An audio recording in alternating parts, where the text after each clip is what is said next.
Hey, what's going on, ADPI Nation? Kevin Brenner here, your host for the next 30, 45 minutes, hour. I don't know how long this conversation is going to go, but it's going to be a good one because today we're bringing on Tanner Sherman. He's the Chief Operating Officer of Dreamvesting Capital, and they have a pretty cool outfit out there in Omaha, Nebraska. So any Air Force folks off at Air Force Base, that's out in that direction. I've been there quite a few times in my day when I was because that's where the weather headquarters was, or one of them anyway. But yeah, Tanner, man, welcome to the show. Yeah, thank you. Appreciate it. So when we talked pre-show and we talked a while ago, it was funny because I had asked you, I was like, how do we get connected and all of this stuff, and you were like, yeah, we talked like 6 months ago. I was the guy in Nebraska with 7 kids, and I was like, oh yeah, I remember now. So talk to me about that, man. Like, that is an incredible family. That is awesome, dude. Like, what, uh, you know, 7 kids. You're in Omaha, and you were in the Guard, right? Is that how that worked? So I was in the reserves. I enlisted out of high school and went AGR after getting back from AIT. I was a wheel vehicle mechanic. Got stationed in Minnesota and I was there for about 4 years. And then we were there during the height of the riots, and we had 6 kids at the time. Riots going on up the street from us, about a mile away, and I put in every request I could to transfer. And I said, just get us out of here. We were in a 1,300 square foot townhome with 6 kids, and Wow. and Amazon trucks getting stolen at gunpoint on our street. So we put in every request. I said, send me wherever. And obviously COVID was going on at this time too, so they weren't really wanting to move anyone. And they said, well, the only thing we've got right now is Fremont, Nebraska. I said, I don't care, send me there. Came out here and fell in love with real estate. And as of October of 2022, I got out of AGR, and now riding out my IRR time as a real estate professional. So I met my wife, who had 5 kids at the time, up in Minnesota, and we got married, had 2 more, and moved down here. Wow, that's awesome. So you have 5 stepchildren and then two kids yourself, to round out the family. That's super cool. So man, that's a crazy story because yeah, I remember all the riots and everything and the civil unrest and everything because I was working the Pentagon then, and we had actually stood up a specific like an emergency operations center to handle the civil unrest. So I was working, 12-hour shifts rotating on and off, just going in there, making sure, whatever, everything was good to go during that period of time. But so Nebraska, so you're not from Nebraska. They just said like, hey, Nebraska is what you got. And then did you fall in love with Nebraska specifically, or just the real estate, or what? A little bit of both. I grew up in New Hampshire, and my wife is actually native Hawaiian. 5 of our kids were born in Hawaii, and I think we fell somewhere in between here in Nebraska, in between New Hampshire and Hawaii, and just the culture here there's is there's a great. lot in between New Hampshire and Hawaii.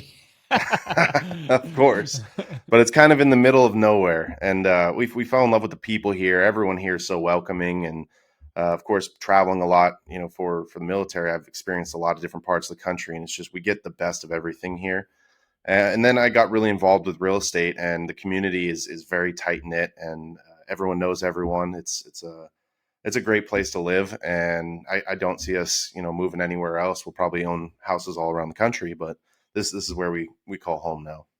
That's really cool. And yeah, talk to me a little bit about that Genesis story with real estate for you, because you're a wheeled vehicle mechanic. You have 5 kids at the time. Let's say you married into, you got 5 kids that you're taking care of, a wife that you're taking care of. You're in the Guard.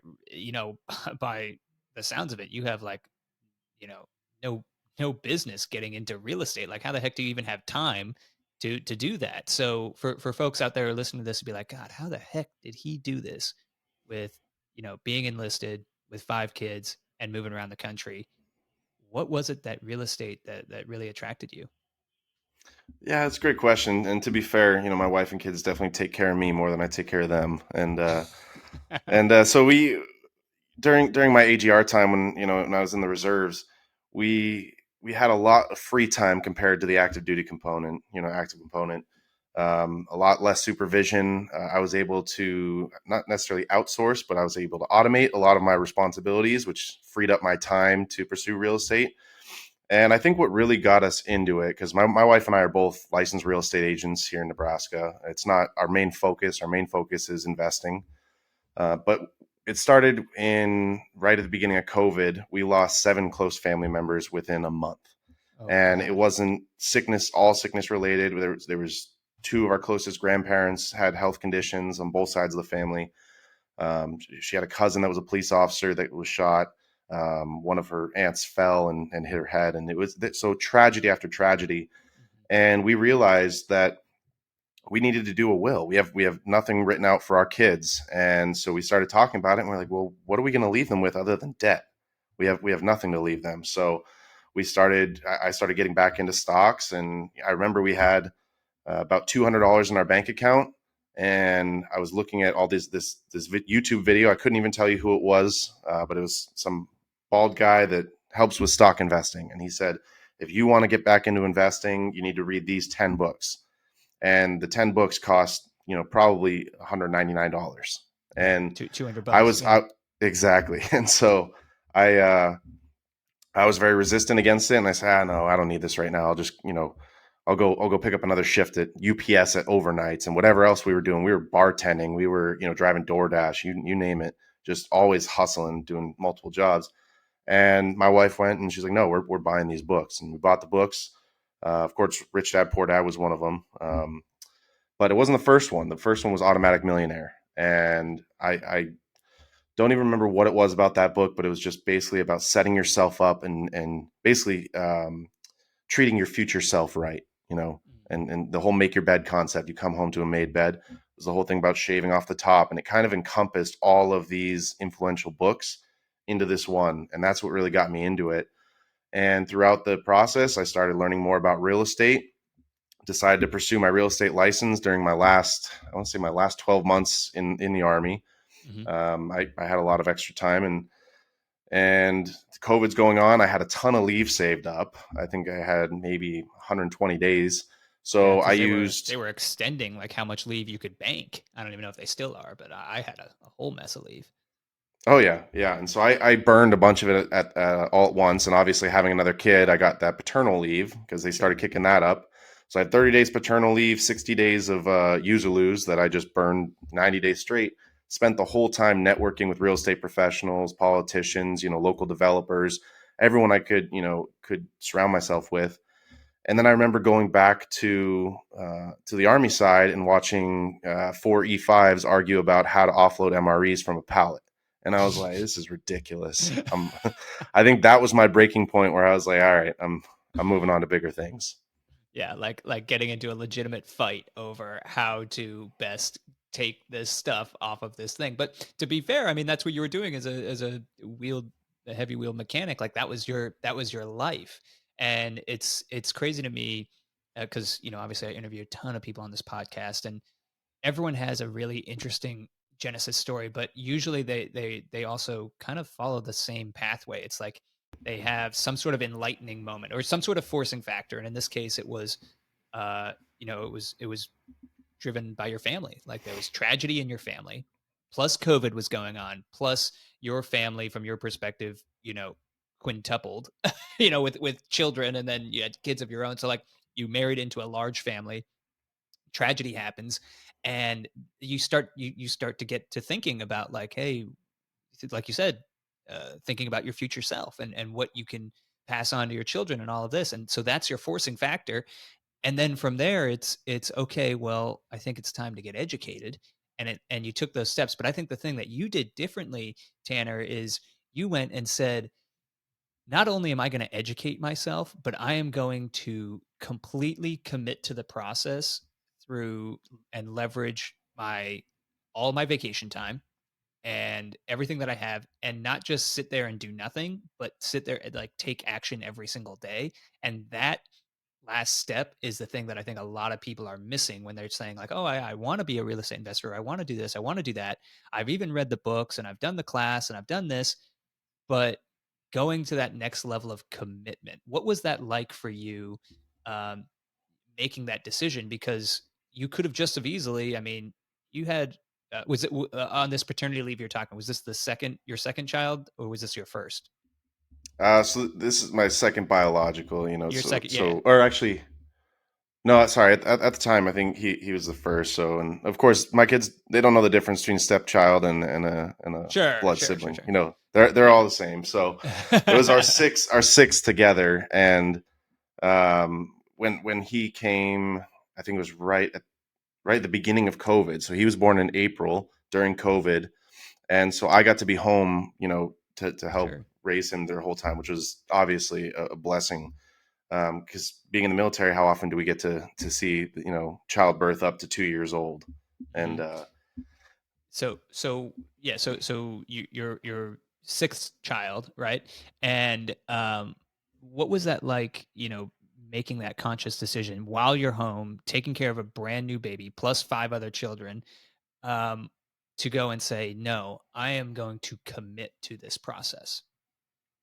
yeah, so I think the easiest thing for me to dedicate to was the podcast, and I said I'm going to go back and I was always obsessive about consuming media and Fox News. I was always listening to the news, and eventually it was just to the point where we'd watch something on the news and you just get visibly frustrated, and it would affect our health. And I Mhm. was like, this, it doesn't matter what's happening on this screen, because at the end of the day, our bank account's still the same. So I chose to dive into the podcast, where I figured maybe I can learn something that can, actually influence. And so I dove into Bigger Pockets podcast, and obviously, ADPI was a huge influence on me starting out, just having that relatability. Yeah. To all these people. I felt in the military that I was the odd one out, the ugly duckling, that they're all focused on that next promotion, and I'm realizing that you got a 1.5% promotion, but inflation's 5%. So is that really a promotion? And finding a network of people that are all like-minded was phenomenal, and I don't think I could have gotten to the point where I am now without that influence. And diving into the podcast, I listened to absolutely everything I could get my hands on. I've consumed thousands of hours of podcasts in the last four years, and I definitely feel far from mastery, but I know the direction that I'm heading, and I can't consume enough information. And whether it's podcasts this week and audiobooks the next week and YouTube videos, there is so much free information out there that there are zero excuses why you can't become a self educated master. Yeah, of course. Yeah, and and you're right. There's absolutely so much information out there. Um, for you, just bringing it back to the basics, like when you said, "Okay, I'm going to start with podcasts."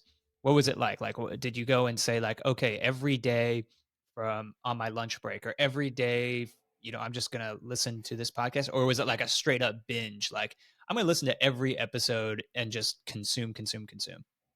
The latter, absolutely. I Wow. was every second that I wasn't having a conversation with someone else, that I could shut my mind. Normally I would play music or be Mhm. doing something. If I'm reading a book or reading a TM, I obviously I need to focus on that, using that same part of your brain. But any other time that I'm just doing monotonous tasks or doing dishes or something along those sorts, I had a podcast playing, and I Wow. eventually would build my tolerance to listen to them faster and faster. And it cuts out. I'm the worst about it. My ums and ahs, but it cuts out all the ums and ahs when you're listening to it at double speed and you're getting all of the content. And so I would start by listening to it at 2.5 speed, and then rewind it, go back and listen to it at two, and it sounds normal. So Yeah. I conditioned myself into listening to it faster. I can get through, twice as much content in the same amount of time and consume that much more information. Yeah, and then you have this information, you're having these enlightening ideas, and then you're taking action. So at this stage, I mean, your wife is a real estate agent. At what point did you become, well, you kind of shared that. Were you, when you were kind of in this consumption phase, were you already licensed, or were you like newly licensed, or kind of what was the plan with that? No, the consumption stage was all before. I didn't know that I wanted to be a real estate agent. My mom had a real estate license, 20 years ago, and always spoke negatively about it. And so I never thought that I would get into that field. But after learning everything I've learned about real estate, I realized that the best way that I could help others, and that honestly, I learn better by learning to teach. And so Mhm. when I'm finding out ways to teach other people information, it's helping me grasp concepts better. And so my wife and I have built, we call it the Sherman strategy, which centers around five basic pillars, which is, you know, a wealthy life. That's our goal, is to help people not just build their financial wealth, but all around wealth. And one of the best stories, one of the books I'm listening to right now talks about it. You know, they talk about this in Life and Air as well. Life and Air is a great book for it, but Mhm. not everyone needs to be the next Grant Cardone or, you know, the next Kevin Brenner, right? Some people like just having their, you know, Wow, hold on. You just threw me in the same name as Grant Cardone. That's a pretty big compliment. Guys, listeners out there, I am nowhere near Grant. well, you guys have built quite the brand here, and I think that should speak for itself. Is that, you know, not everyone needs to come on here and be a podcast host that does lending, that does, you know, capital raising and all these things. Sometimes maybe what you need is 10 paid off properties, and you can live Sure. comfortably the rest of your life. And the story in this book I'm reading right now talks about a fisherman that's out, you know, enjoying the sun, and he gets to go home every day and play with his kids and spend time with his wife, and catches a ton of fish. And then an MBA student comes by and says, "Hey, you know, I could help you build a team that then you could sell all these fish, and, you know, and then all these steps go into place. And after 20 years, you could sell this company for millions." And he's like, "And then what would I do?" "Well, then you could fish and spend time with your kids and You love your could do the wife." same thing you're doing right now.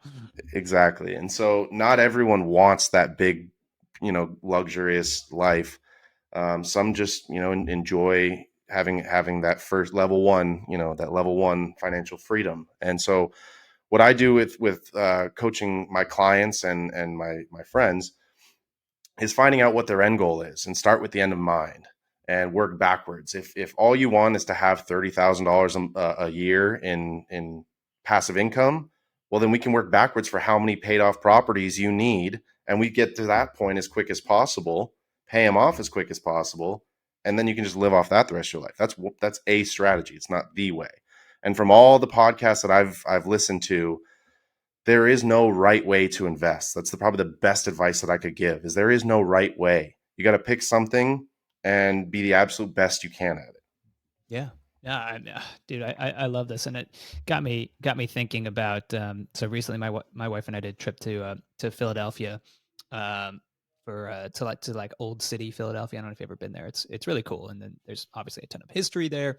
You know, Independence Hall and all of this stuff. Well, we did this architecture walking history tour thing, which I'm a super nerd about. But we walked by, there's this big monument to Ben Franklin, and obviously, we get taught about Ben Franklin, and in school and all of this stuff.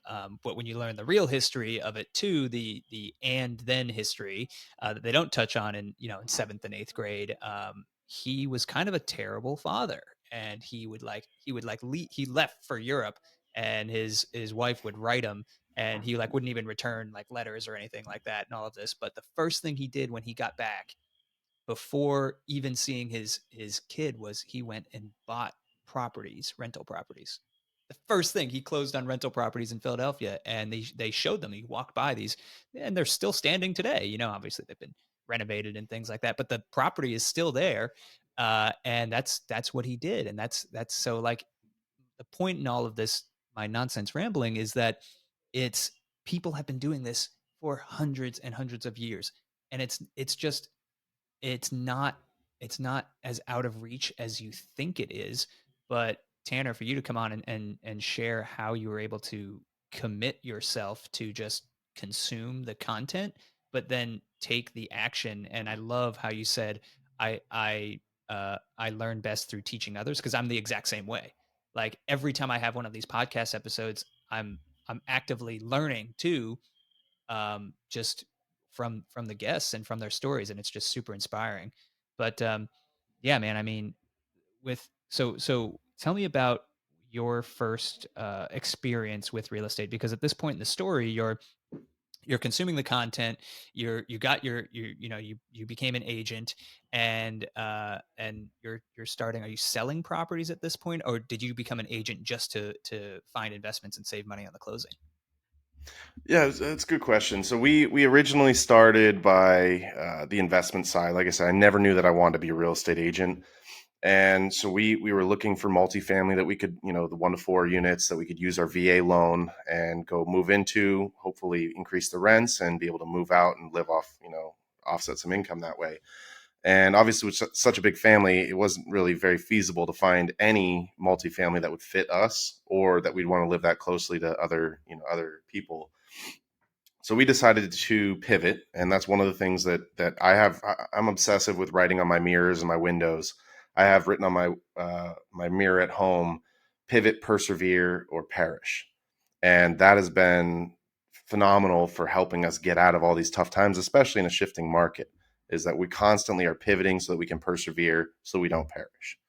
And so when we decided to pivot and buy our primary residence, we found a fixer upper house that we figured we could move into, finish the basement, renovate, and build some equity. Hopefully, sell and buy our leapfrog house. Because I say there's 3 types of houses you'll have in your lifetime: the starter home, the leapfrog, and your dream home.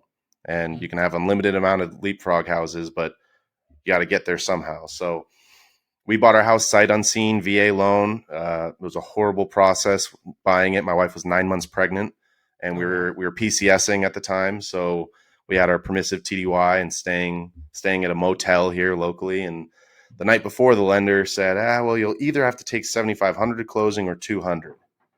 And we're like, That's well, we helpful. have zero, so yeah. And so that was a fun process, but we moved into it, and things changed. And then eventually, moving on with the story, I just started talking to everyone about what I was learning. I would go into work, and we'd be in battalion meetings, and I'd just be like, oh yeah, I just heard this cool thing about real estate, and just kept talking. And eventually, one of the officers that I work with came to me and said, hey, can you tell me a little more about that real estate thing? And yeah, sure.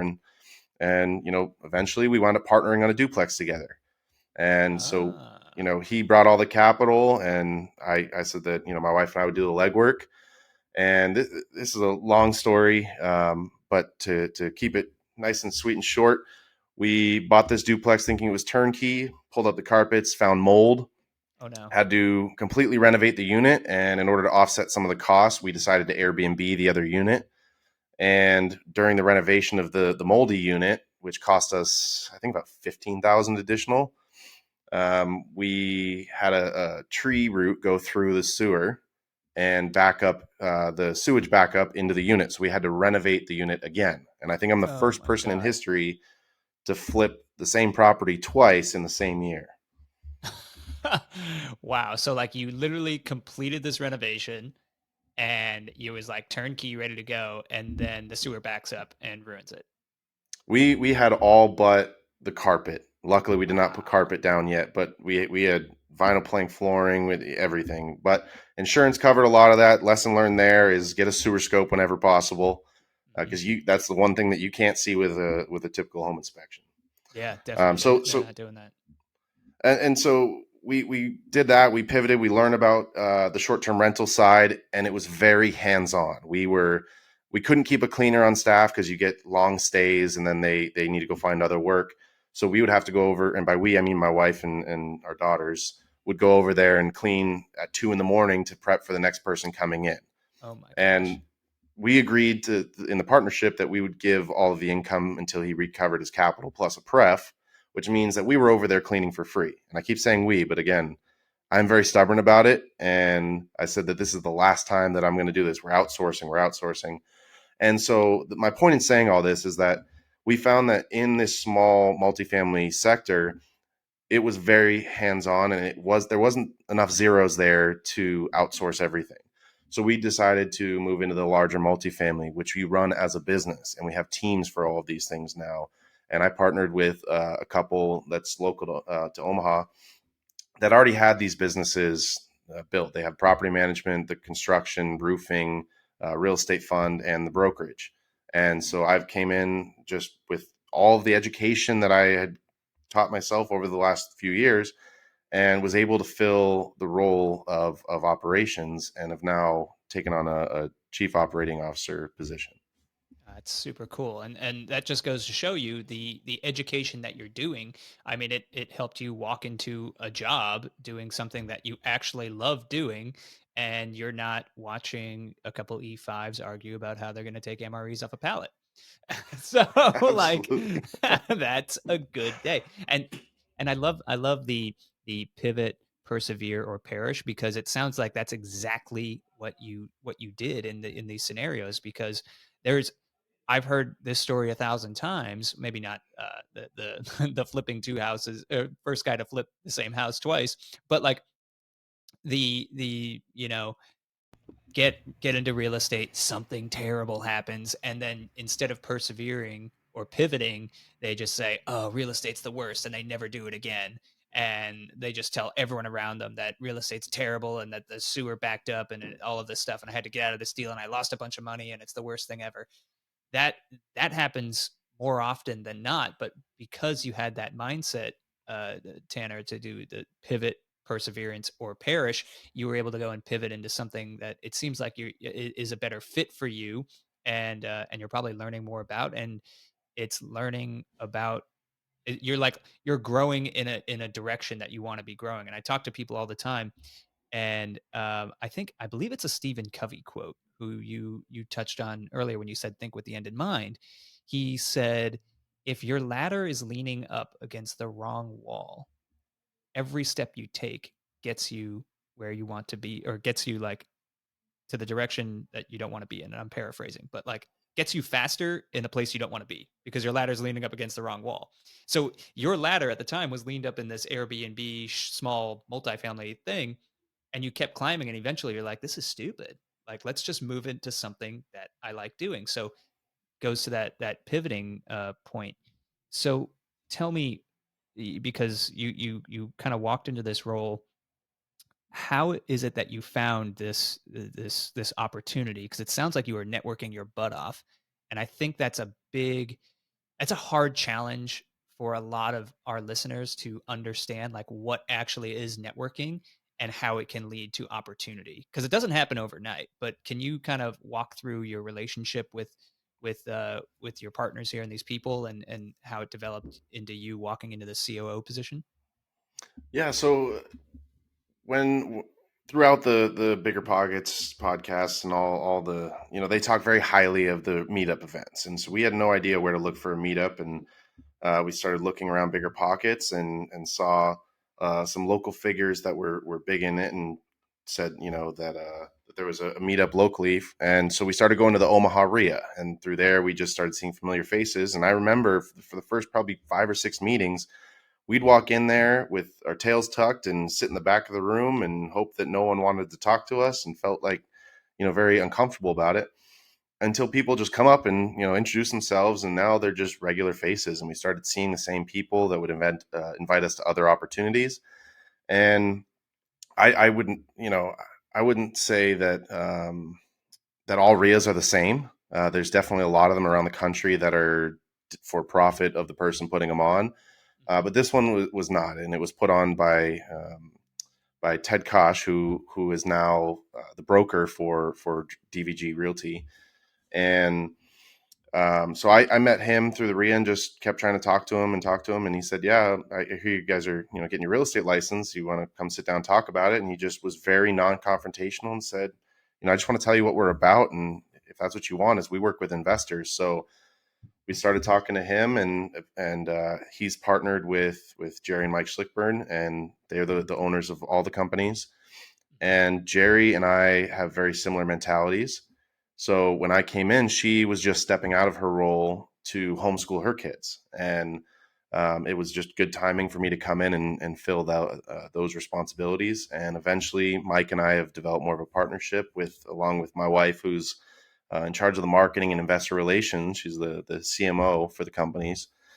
And so I got to say that if I could attribute it all to, networking, I absolutely would, because, Mhm. I hate the cliche of your network is your net worth, but it's true. And everyone that we have met, it started with that small group, and it's gotten to the point where now we're getting involved with the Chamber of Commerce and the Rotary and all kinds of other opportunities to meet business owners and politicians that can have a different kind of impact. And through bigger pockets, I had a client that reached out to me and wanted to help buy an investment properties. He actually lives near DC, and he's a prior Top Gun pilot. And him and I just been talking for about a year now, and now he wants to work together on a development. And so he said something that stuck with me, that there's a lot of people that will see mold and they'll cover it up with paint, or they'll see rotting wood and they'll throw some LVP on top of it. And that's just not the type of business model that I want. I want to be improving communities, providing economic growth and job stability, and building big businesses where I'm helping a lot of people. And that's what fills my cup. And eventually my wife is going to start her nonprofit, which she wants to start off with providing education, entrepreneurial education for kids. I don't know if you noticed, but we're pretty kid centric here. Got a lot of And them.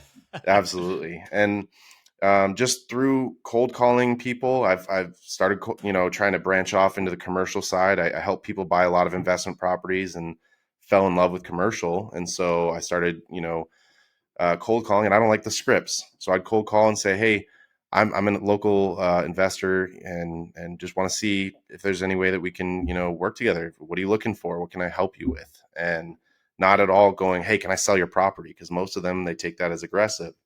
And I called one guy locally and said, I don't know what I can do for you, but I'd love to find a way." And we sat down, and he wound up giving so much more to me than I could ask for. And he's a right now introducing me to a men's Christian leadership group that That's is super all cool. full of local business owners of just big names in town. And it's phenomenal opportunity just by not asking for value, by trying to provide it first. And one of the things that I got from him that I think is very impactful is he makes a lot of money.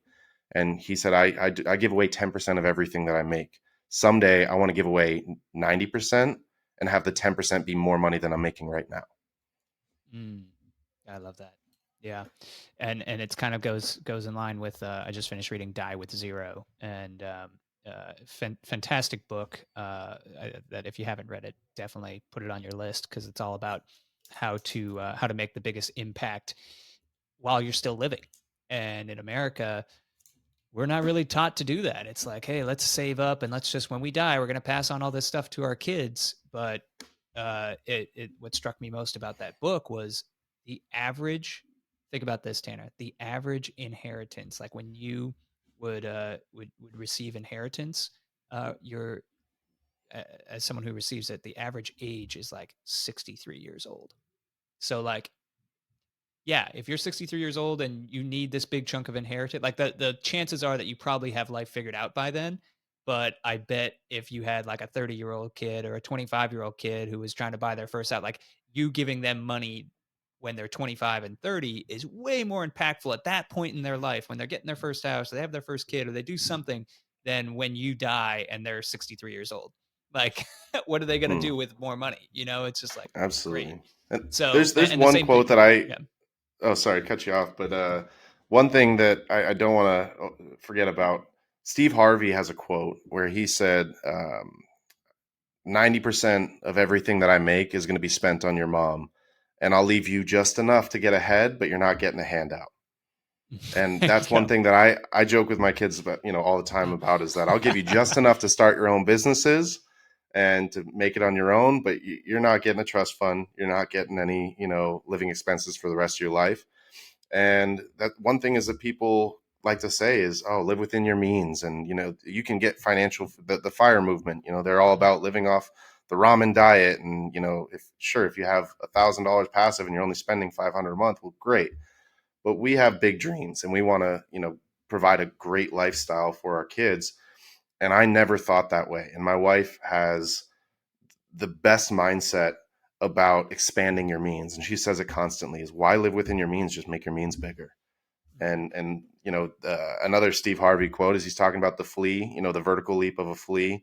It's like, they Mhm. have a 36-inch vertical. He's like, but if you put them in a jar throughout, the generations of fleas, they will only be able to jump as high as that jar. And what most people realizing, and especially in that military DoD jar, is that you can jump so much higher when you're outside that jar. And Oh yeah. you know, the, it's the truly successful entrepreneurs, don't make it there because they think outside the box. They live like there is no box. Yeah. Yeah. No, that's well said, man. And I think that's super applicable. I love that the flea analogy. Um, because it's true. Because when we're in the military, we're indoctrinated to think like, hey, this is the next step, this is the next level, and this is when it comes to pay, just check your military pay chart. Everything's public. There's no like, but on the outside, it's more up to you, but you have more freedom, and you're encouraged to spend your time in a way that you want to spend it. And for me personally, that's one of the biggest one of my biggest core values is time freedom, and then impact, and then family. Like, so I think I answered it. There was in the ADPI Facebook group, someone had posted something recently, and obviously this podcast isn't going to come out for a while, so this is going to be like probably a month old by the time I say it. But if you're listening to this podcast, they posted about like, hey, I want to get into a new restaurant business or something. I don't know anything about the restaurant business, but I have $100,000, and I can learn. And like, what he's pretty much asking the community, like, is this a good idea? Like, why shouldn't I do this? And there was a lot of great feedback that the community said, from other restaurateurs who are military and they're in the ADPI community, and that's the greatest part about the community is you get instant answers. But I responded to it and I said, hey man, like, does it, first off, if you're getting into a new investment or opportunity, number one, does it adhere to your core values? Like, what are your core values, and does this adhere to your core values? If the answer is yes, move on to question number two. Will you be passionate about this investment or opportunity? And if you cannot confidently answer yes to both of those, then the answer is not only no, it's hell no. And you move on with your life. And but if the answer is yes, then you can go and do all the due diligence and the underwriting and look at P&Ls and do whatever you need to do. That's where you kind of go and lean on your network, right? And do that. But the higher you get up in this game, the more opportunities are going to get put in your face. And it's you think that when you're hustling all the time, it's like, oh God, every opportunity is a great one. And you just want to get started. But then shifting that mindset as you grow in the community, and you get more experience, you learn to say no a lot. And sometimes it gets hard to try and turn down those opportunities. But sticking with your core values is it's something that you cannot go wrong with. And Tanner, it seems like you've definitely done that as you've grown into the commercial space. And I love that your wife is totally on board with this, and she's a partner with you. I mean, that is so powerful. Um, Real briefly before we get into the bonus round here, so tell me about Dream Vesting and what you guys are doing, because you kind of briefly touched on it. It's like 5 different companies, and you're doing commercial, but it's development. Like, what is it? Yeah, so right now we have one syndication and the fund, and the fund has about 18 million in holdings. I started as the acquisition specialist and asset manager, and overseeing all these, working alongside property management. My wife started handling the investor relations. She's a lot more personable than I am, and eventually just finding that, seeing the needs and trying to fill the needs, and just realizing that we have a lot to value or a lot to offer in our ideas, and people just need you to take action. You can't wait for them to ask you to go do it. We just do the work. And so right now we're partnered with Dreamvesting. We consider our brand to be the Sherman strategy on the real estate coaching side, and then my wife is building her marketing arm, which is Aloha Omaha, and kind of her Hawaiian mix on Omaha. Aloha Omaha. That's awesome. Yeah. And so she's been getting really into AI. And, I heard last week you talking about Jasper and Chat Mhm. GPT and all that stuff. And honestly, I couldn't even tell you all the programs that she uses, but we utilize VAs to outsource a lot of the work. And so, I mean, honestly, she handles all of the behind the scenes stuff, and then just puts me in a seat and says, start recording, and so right now, we're doing more syndications, more development with Dreamvesting. The next is we're looking at a mixed use development in Midtown Omaha, and hopefully be starting that within the next 6 to 12 months. But we have land holdings, we have multifamily holdings, we have single family. Mike and Jerry, our business partners, have flipped over 350 houses. and it's hard to get away from that single family. There's so many more single family deals out there, but I'd say our main focus is multifamily acquisitions and development, and that's what we really enjoy doing. And we just finished our first development as of summer of last year, and it was 10 luxury townhomes in the Midtown area of Omaha. Nice. That's super cool. So yeah, obviously, you guys have a lot going on, and by constantly surrounding yourself in the real estate space, you're probably picking up a lot of skills that you otherwise wouldn't by, by not being wrapped up with dream vesting and working on all these other things on the side. I love the Aloha Omaha thing too. I'm thinking like the first thing that popped in my mind is like, oh man, they're going to set up like Airbnbs that are like Hawaiian themed but in Omaha, and like be like, oh man, that would Well, be so cool. vacation rentals to come. That's my wife is very good at the hospitality side of things, the white glove service, and Mhm. I'm the behind the scenes numbers. I like commercial real estate for that reason, is I know if I increase the income or decrease the expenses, it will now be worth X. And that's one thing that differentiates between the residential and the commercial side. Um, but it's applicable at scale, and we can continue doing bigger and bigger projects. We have a counter offer on an LOI right now for 107 units, which will double our portfolio. And I can't stress this enough of just taking massive action. As we started with buying our single family house, then buying a duplex with a partner, to then a 31 unit, and then moving up to 100, 105 units, to now hopefully 220 units. So um, the whole flea analogy is you don't even know where that ceiling is until you keep breaking through it and pushing through it. And I alone do not have that mentality. I have to surround myself with people that encourage me, and my wife constantly is talking me off a ledge. I'm not going to pretend like I am anything Mhm. special. There's no hidden red cape and an S on my chest, but S is for Sherman. So Yeah, I thank my there wife it for that goes. one. Not Superman. All right, man. This is awesome. Let's take this into the bonus round. It's the same four questions we ask each and every guest. You ready to go? Absolutely. All right. Question number one: what book or software has really been crushing it for you lately? Honestly, all the AI is just phenomenal. It's incredible what they're doing with it, and right now you need to start putting together your tool belts. If you're not learning about all the different tools, then you're going to be behind the curve, and AI is going to take over. And the only reason I know that is I did the intro to Billie Jean course, that Hmm. recommendation of my wife, and there is hundreds of different programs that all do the same thing. You just need to learn them and put them into practice. So I'd say Jasper has been my favorite. I use it for everything. Definitely written some assignments for me.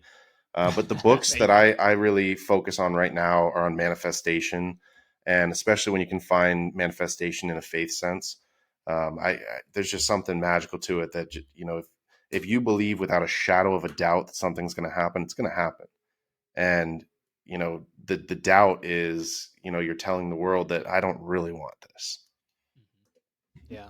Yeah, dude, the AI stuff is crazy. I mean, with just Chat GPT is really popular. Jasper's out there's Mid Journey for photos and building graphics and stuff. And for my short term rental business, I use I'm using Chat GPT to draw up marketing emails. And now actually my property management system has Chat GPT enabled in it, so I can literally, like, when someone asks a question, instead of typing a response, I could click on the thing and it automatically responds, and or it like types up the response it's just so easy, and it's just making business really really powerful, and it's all about saving your time and putting that time into something that is going to make more of an impact.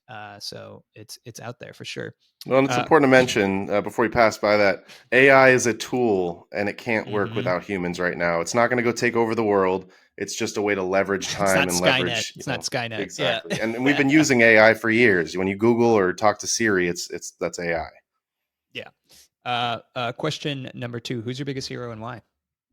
I wish I had some super wise thing, like Matthew McConaughey's Me in 10 years. And, but I honestly, I think that my hero is a combination of all these different people. You mentioned Benjamin Franklin before. He was really popular for this one thing, but he was a terrible father. So there's no one person, that I can think of that has been that much of an influence where I look up to them in every aspect of their life. I take the good out of multiple people. Ed Milet, all these men that have influenced my life. That aren't well known figures. Um, there's a piece of each of them that I take into my life, and I take the good, and learn from the bad. But if I had to put a person, is my wife is my biggest hero, because she is the one who every single day keeps motivating me to do bigger things, to dream bigger, to partner with brands like this that have provided opportunities. And if you're not pouring into your relationship, it doesn't matter how much money you make, because they're going to take half of everything. And I've Yeah. definitely learned the value of praying for my family every single day. Yeah. That's awesome, man. Yeah. Just kind of take the best of multiple people and, and just continue to go with that. Question number 3, what do you like to do for fun? Well, right now I'm pursuing my private pilot license or private pilot certificate in my free time. Hmm. I'm finishing out my With 7 degree. kids. Yeah, absolutely. And that's when it's funny whenever people say that, oh, there's not enough time. I'm not gonna You make just you feel laugh. bad, but yeah. So I love learning. I love consumption of knowledge, and so um, right now I'm finishing out my bachelor degree in real estate construction and portfolio development, and going for my real estate broker license. I'm taking the Wheelbarrow Profits Jake and Gino course. Just continuing to learn as much as I can, just be a sponge. And so yeah, in my free time, I practice jujitsu with the kids. It's a lot of fun, but just and anything I can get my hands on to become a better person. Yeah, I love that.